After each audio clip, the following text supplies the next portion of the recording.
I'm curious.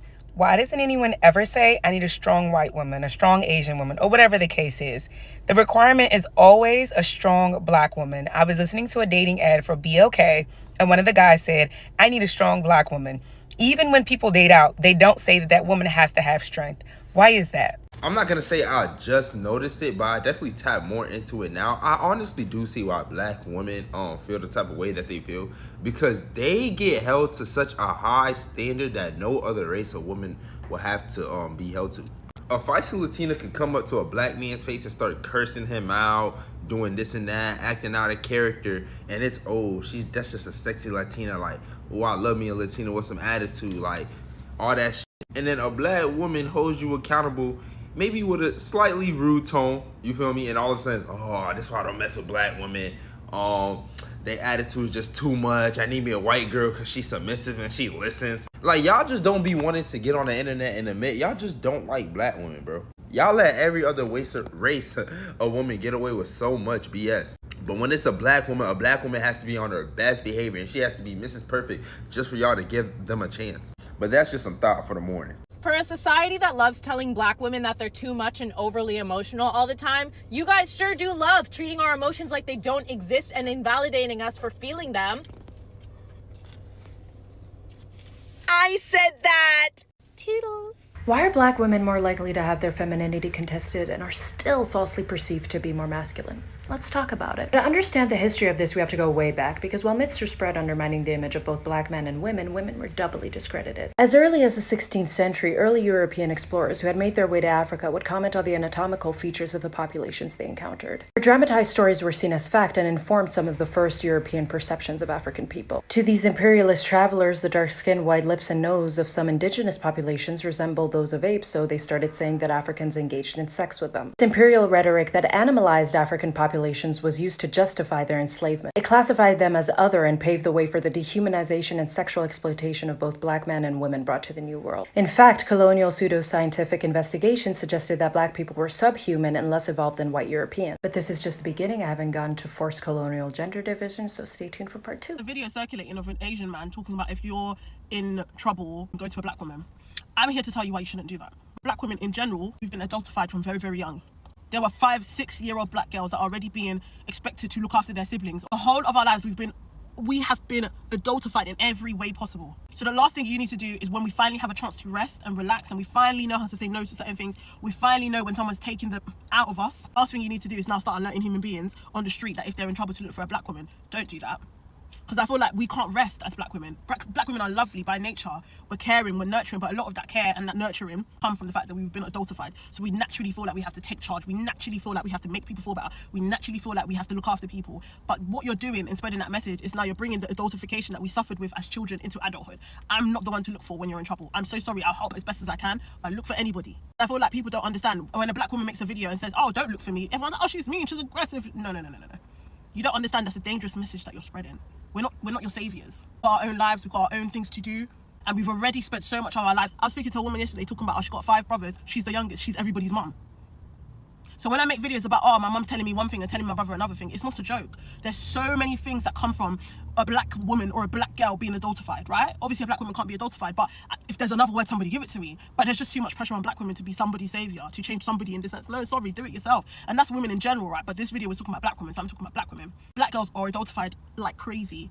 So when we get to 19, 20, and we finally can say, oh, I can't lie, I'm not doing that. And it usually isn't even 19, 20. Sometimes it's even, I only learned to say no at 26, right? Don't then start telling strangers on the road to look for me when they're in trouble. I've just learned to rest. Please, don't do that.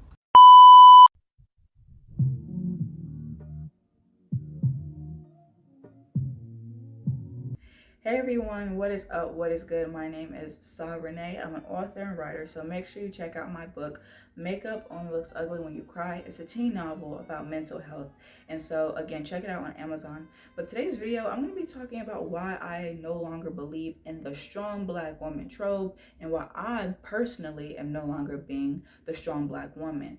That narrative and propaganda is extremely dangerous, especially to black women. A lot of us grew up being taught that our emotions, we were only allowed to have certain ones, which were positive ones. You couldn't be sad because sadness was considered an inconvenience.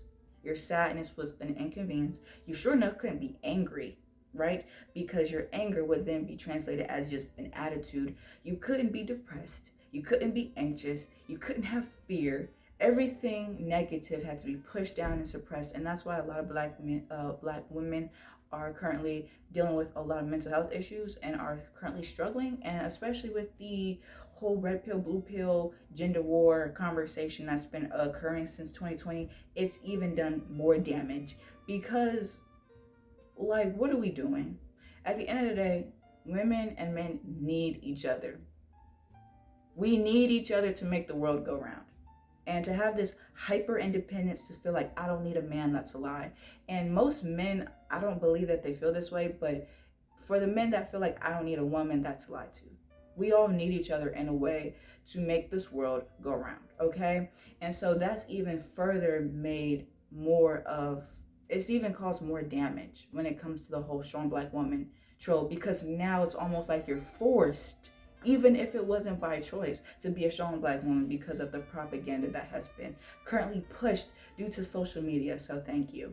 But I have a few talking points. I'm going to be using my tablet to do so, and I'm going to get straight into the point. Okay, number one, why I'm not being a strong black woman anymore is because it silences emotional vulnerability, right? Black women, when we constantly preach to our daughters and our granddaughters and to ourselves and all the women around us that, you got to be strong no matter what.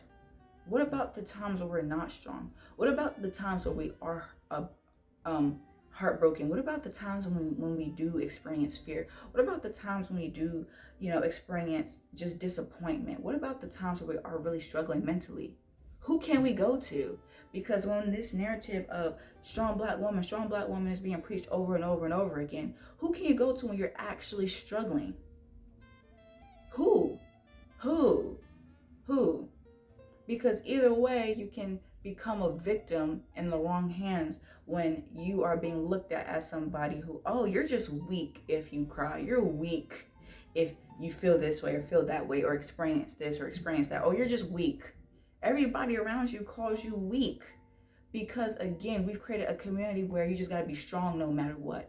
So it silences emotional vulnerability. We're expected to be strong no matter what, so we end up hiding our sadness, anxiety, or trauma just to keep the peace. But real strength includes softness too. It gets to a point, ladies, where you got to be soft, because remaining in this I'm strong mentality, you become masculine and you never get to experience your true femininity in that way. Now, I don't believe in that whole divine femininity stuff because I feel like that crosses the line of a whole nother different type of spirituality talk that I don't believe in as a woman of God, specifically a follower in Jesus Christ. But you guys know what I'm trying to say. Number two, it romanticizes overworking and suffering. And literally, I experienced this yesterday at my job. I realized, I just had an epiphany. I'm like, oh my gosh, this whole strong black woman trope is also dangerous because it encourages and it romanticizes overworking and suffering. And when you are at your wit's end and when you're at a point where you're just like, man, I'm actually tired and I feel drained, you're not allowed to express that either, because as a black woman, you're supposed to wear the cape for yourself and everyone else around you, no matter what you got going on. And I experienced I'm not gonna say a difficult week, but a week that was very testing, because as you guys know, I participated in a pageant, and honestly, when I didn't win even a runners up position, that was kind of sad for me, right? But again, I was supposed to be strong and tough and not show that it bothered me. And again, when you are constantly in a state of mind of being strong, it damages you. And then on top of that, yesterday when I was working, I was just having a rough time, especially since working the type of job that I have is so demanding and you have to cater to people no matter how you feel. It was just hard, and I realized, I just had an epiphany in that moment, wait. Because I've seen some of my other peers be able to step away and take a break and nobody really bats an eye. And I'm not saying I'm not allowed to do the same thing either, because I'm in an environment where I can express hey, I'm really just tired. But it's just a fact that for those people, if you know what I'm saying, it's normalized. They can have a moment where they're like, I'm just tired and I just need a break. For black women, not so much, because it's looked at as, again, you're weak and you're supposed to wear the cape even if you don't want to, right? And so, an explanation for this is being seen as strong can make it hard to admit we're struggling, but needing support doesn't make you weak, it makes you human.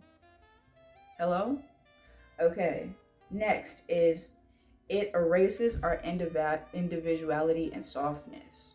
So, not all black women are the same. I need that to really be understood. Not all black women are the same. Some are more sensitive than others. Some cry more than others. Some become more anxious or depressed than others. Some have different struggles. We all have a different point of view when it comes to life. But for it to be thrown on us that everybody needs to be strong and everybody has to wear this cape, no matter what you went through, no matter what your childhood was like, that's very damaging and dangerous, right? Because again, it takes away from your sense of individuality and who you are. I'm just gonna say it outright. I'm a sensitive woman. I might put on this, well, I used to put on this tough act, and some people even think I have a really bad RBF. And I'm really trying to work on it, guys. Like, I promise you guys, I'm not me. But and I'm working hard to not be me. Obviously, I want to be more like Christ, and I love his people. I love talking to people, and I love being around people, right? But my point is this: I'm a sensitive woman. I will cry. Will I do it in front of you? No, because there is a time and a place. But I'm sensitive, and I have no shame in saying that, because being sensitive does not make me weak, and being sensitive does not mean you can try me either, because I will stand up for myself even if I'm crying in the process. You dig what I'm saying? But I'm sensitive either way, right? And I am not confrontational. But again, there's this trope where, like, despite being sensitive and despite being non-confrontational, as a black woman, the stereotype is you got to be strong, you can't be sensitive, and you have to be confrontational no matter what. There's some black girls that I know that are very soft-spoken, very, very soft-spoken. They wouldn't even kill a fly. But again, they're still expected to be the strong black woman, even though that's not even their personality, not even by an inch, nothing close to it. And then you do have some black women who are exactly that, but they shouldn't be deemed as masculine. Or they should be allowed to put the cape down or not be strong when they're actually hurting. So it takes away from individuality. And like it says, it takes away from our ability to be soft. Because at the end of the day, we're women. Biologically, before you're black, you're a woman. Biologically speaking, you're a woman. You think and act like a woman. Your environment is what shapes you. But at the core of it all, you're a woman. And you're not meant to hold in all this stuff, right? And that's why I really hate the whole red pill, blue pill conversation, because in times where we as women are being women, we need a man who's masculine to balance that out. But when you preach all this stuff, now you can't even go to your men, because now they look at you like, man, you look at what you said about me. And it's a vice versa thing. You know what I'm saying? So we're looking at each other like, man, you don't want me for real, or you want me for this, or you want me for that, or you want me, for the wrong reasons. We're all looking at each other all skeptical because of these conversations that we've been having. But in times where we actually need each other, we can't even go to each other. And I think we need to stop doing certain things and stop preaching certain things. And we need to unlearn a lot of stuff and heal. Stop projecting your trauma. Women too, stop projecting your trauma. Men too, stop projecting your trauma, because it's only gonna hurt you worse than it's gonna hurt anybody else. I'm just saying, you're the one being eaten alive. Not me, not her, not she, not he. You're the one being eaten alive. And until you let that stuff go, and until you give your burdens to the Lord Jesus Christ, you're gonna continue to carry that burden till the day you die.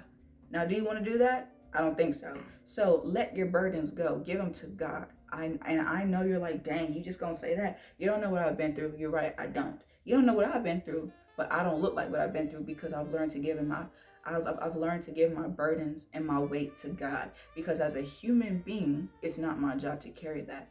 That's why I give it to my Maker, because nothing's impossible for him. Nothing's too much for him. And I've experienced things like personally where I wanted to quit, I wanted to give up, I wanted to die, I wanted to do all kinds of stuff. There was a point in time where I didn't love myself the way I love myself now. But you know what? I realized, like, you know what, God? Nothing's impossible with you. Nothing's too much for you. If you're the God of this universe, then I know that nothing is too much for you. My problems are this much for you. It's nothing for you to take it away from me, or nothing for you to hold my hand in this process while I go through these trials and tribulations. You dig what I'm saying? So nothing's impossible and nothing's too much for God, biblically speaking. But to get into that explanation, right? Not every Black woman is the same. I just said that. We're allowed to be soft, sensitive, quiet, playful, or even unsure. The stereotype flattens the fullness of who we really are. And that's a fact. Okay? And the most important one is it allows society to ignore our pain. And I touched on this a little bit. It allows society to ignore our pain. And the explanation for this is, from healthcare to the workplace, people often assume we're fine even when we're suffering. That kind of neglect is dangerous and dehumanizing. Now, again, luckily I'm in an environment where we check up on each other, Black, white, and alike. I can say that. Even my white peers, they will check up on me and be like, are you good? Like, are you actually good? Do you need a break? Like, I can switch you around in another position if you really need me to. And even if I need you to be on this position, like, I really understand your point of mind and just everything you're feeling. Just take a moment if you need to. I got you. You're good. You know, like, we check up on each other. So I'm actually blessed to be in an environment where, you know what I'm saying, we look out for each other, Black, white, and alike. But I'm blessed. That's privilege. When you talk about privilege, that's privilege, especially in the South, especially in the down dirty South, baby, that's rare. So yes, I understand that I am privileged, but in most cases that doesn't happen. And even amongst other Black people, that doesn't always happen, especially in certain environments. And so with that being said, I think we really need to be careful and really start to unlearn these behaviors, because again, especially in workplaces and healthcare, with this whole strong Black woman trope, it just does nothing but harm us, because you're supposed to be strong no matter what.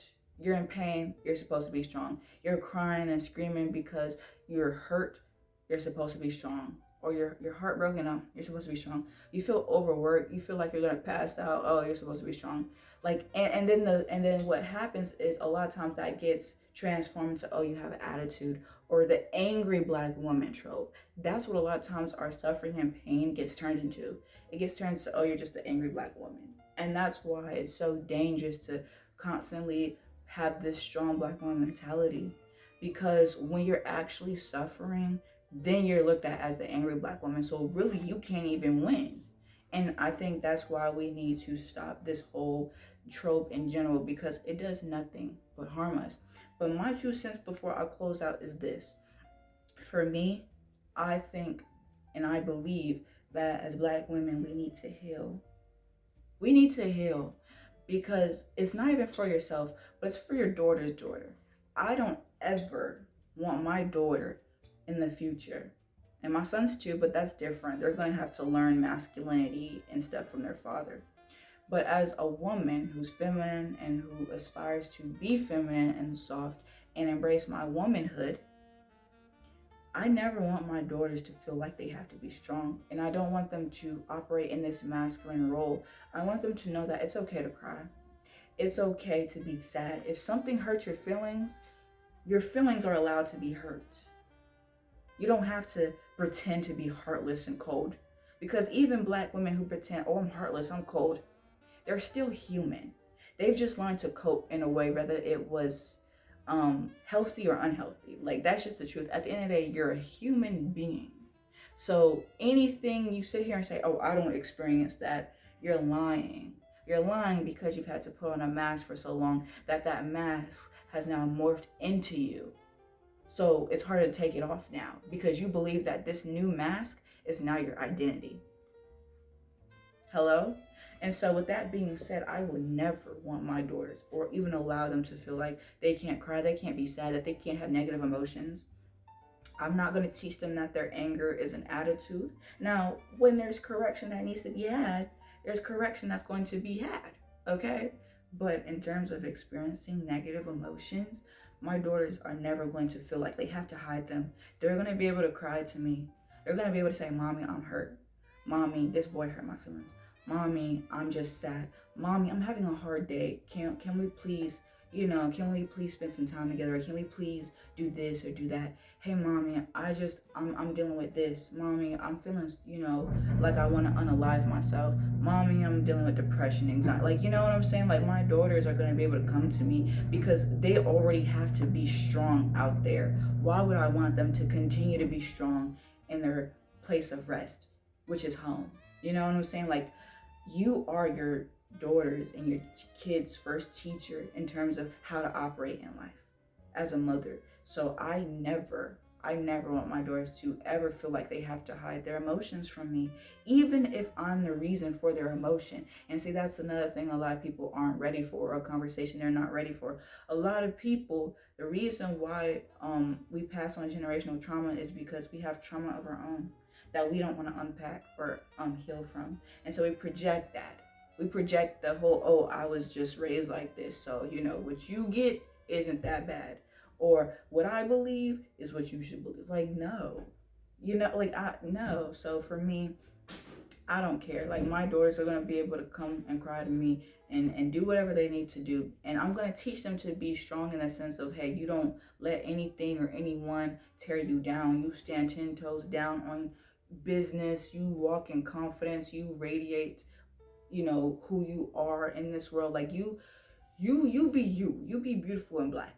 But in terms of their softness and their femininity and their emotions, I want to help teach them, like, hey, it's okay to experience all those things and still, be confident in who you are. I'm not going to dim their light, their femininity, or anything, even if I'm the reason for it, because at the end of the day, I'm going to make mistakes as a mother, and they shouldn't feel like, oh, I have to pretend like everything's okay around mommy, even though she did something to hurt me, or daddy did something to hurt me. You get what I'm saying? Like, my kids are going to know what it's like to be in a healthy environment where we hold each other accountable respectfully, and we create an environment where we communicate, so that way people are not suppressing emotions. Because I'd be darned to live and create a household where my kids are suppressing emotions, especially because of me. Absolutely not. If they feel the need to suppress their emotions at school or in their workplace, they can at least come home and be like, all right, mom, I have to let this out, or I have to talk to you about this because I've been holding it in all day, but now, like, I need to really talk to you about it, and I'm going to help them. So for me, it's really a generational thing for me that I'm refusing to pass down. You know what I'm saying? And sometimes the strongest thing you can do is express how you really feel. The weakest thing you can do is hide it and pretend like everything's okay. Because when everything really becomes not okay, it's going to get to a point where you break. Everybody has a breaking point. So with that being said, I want y'all to let me know what you guys think in the comment section. Again, peace and love to you guys as always, and I shall see you in my next video.